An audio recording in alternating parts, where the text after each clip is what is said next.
नमस्कार दोस्तों, जय सिया राम। हिंदू पंचांग के अनुसार जितिया या जीवित पुत्री का व्रत अश्विन मास के कृष्ण पक्ष की अष्टमी से नवमी तिथि तक रखा जाता है। इस बार यह व्रत 7 अक्टूबर 2023 दिन शनिवार को मनाया जा रहा है। व्रत में व्यक्ति को एक दिन पहले से तामसिक भोजन जैसे प्याज, लहसुन, मांसाहार का सेवन नहीं करना होता है। इसके अलावा ब्रह्मचर्य का पालन करना बेहद जरूरी माना जाता है। जितिया व्रत का महत्व। धार्मिक मान्यताओं के अनुसार जितिया व्रत सुहागिन महिलाएं संतान प्राप्ति की कामना करते हुए 24 घंटे निर्जला उपवास रखती है। जिन महिलाओं के बच्चे होते हैं वे इस व्रत को बच्चों की लंबी आयु और रक्षा के लिए करती हैं। कहते हैं जो महिलाएं इस व्रत को करती है उनके बच्चे चारों दिशाओं में प्रसिद्धि प्राप्त करते हैं। अब जानते हैं जितिया व्रत पूजा विधि। जीवित पुत्री का व्रत या जितिया व्रत के दिन प्रातःकाल उठकर स्नान आदि करें। भगवान नारायण की मूर्ति को साफ करके उनका जलाभिषेक करके धूप बत्ती प्रज्वलित करें। उसके बाद आरती करें। अब भोग लगाकर हरि नारायण को नमस्कार करें। सप्तमी के दिन पूजा करने के बाद जल भोजन ग्रहण कर लेंगे। इसके पश्चात अष्टमी के दिन सुबह से निर्जला व्रत धारण किया जाएगा। इस व्रत का समापन नवमी तिथि को पूजा के साथ कर दिया जाता है। आइए अब जानते हैं जितिया व्रत कथा। धार्मिक कथाओं के मुताबिक बताया जाता है कि एक विशाल पाकर के पेड़ पर एक चील रहती थी। उसे पेड़ के नीचे एक सियारिन भी रहती थी। दोनों पक्की सहेलियां थीं। दोनों ने कुछ महिलाओं को देखकर जितिया व्रत करने का संकल्प लिया और भगवान श्री जीमूतवाहन की पूजा और व्रत करने का प्रण ले लिया। लेकिन जिस दिन दोनों को व्रत रखना था उसी दिन शहर के एक बड़े व्यापारी की मृत्यु हो गई और उसके दाह संस्कार में सियारिन को भूख लगने लगी थी।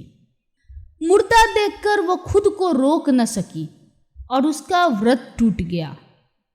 पर चील ने संयम रखा और नियम व श्रद्धा से अगले दिन व्रत का पालन किया।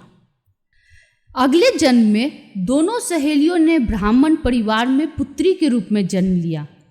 उनके पिता का नाम भास्कर था। चील बड़ी बहन बनी और सियारन छोटी बहन के रूप में जन्मी। चील का नाम सीलवती रखा गया। सीलवती की शादी बुद्धिसेन के साथ हुई, जबकि सियारिन का नाम कपूरावती रखा गया और उसकी शादी उस नगर के राजा मलाय केतु से हुई। भगवान जीमूतवाहन के आशीर्वाद से सीलवती के 7 बेटे हुए, पर कपूरावती के सभी बच्चे जन्म लेते ही मर जाते थे। कुछ समय बाद सीलवती के 7 पुत्र बड़े हो गए और वे सभी राजा के दरबार में काम करने लगे। कपूरावती के मन में उन्हें देख ईर्ष्या की भावना आ गई। उसने राजा से कहकर सभी बेटों के सर काट दिए। उन्हें 7 नए बर्तन मंगवाकर उसमें रख दिए और लाल कपड़े से ढककर सीलवती के पास भिजवा दिया। यह देखकर भगवान जीमूतवाहन ने मिट्टी से 7 भाइयों के सिर बनाए और सभी के सिरों को उसके धड़ से जोड़कर उन पर अमृत छिड़क दिया। इससे उनमें जान आ गई। 7 युवक जिंदा हो गए और घर लौट आए। जो कटे सिर रानी ने भेजे थे वे फल बन गए। दूसरी ओर रानी कपूरावती बुद्धिसेन के घर से सूचना पाने को व्याकुल थी। जब काफी देर सूचना नहीं आई तो कपूरावती स्वयं बड़ी बहन के घर गई। वहां सबको जिंदा देखकर वो सन्न रह गई।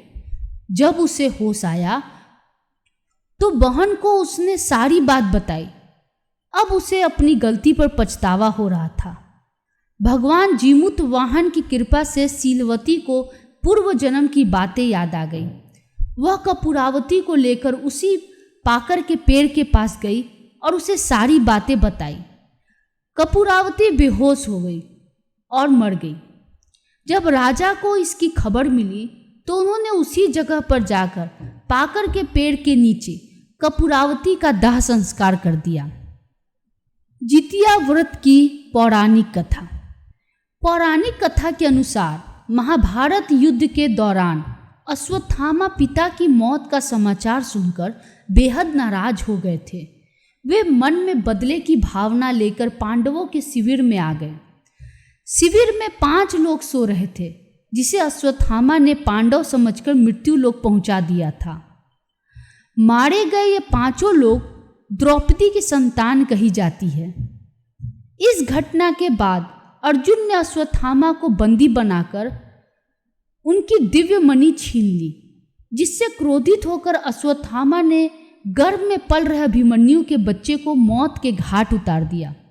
इसके बाद भगवान कृष्ण ने अभिमन्यु की पत्नी उत्तरा की अजन्मी संतान को अपने सभी पुण्य का फल देकर गर्भ में ही जीवित कर दिया। गर्भ में पल रहे इस बच्चे को जीवित पुत्रिका का नाम दिया गया। तभी से माताओं द्वारा बच्चे की लंबी उम्र और रक्षा की कामना के लिए जीवित पुत्रिका व्रत रखने की परंपरा आरंभ हुई।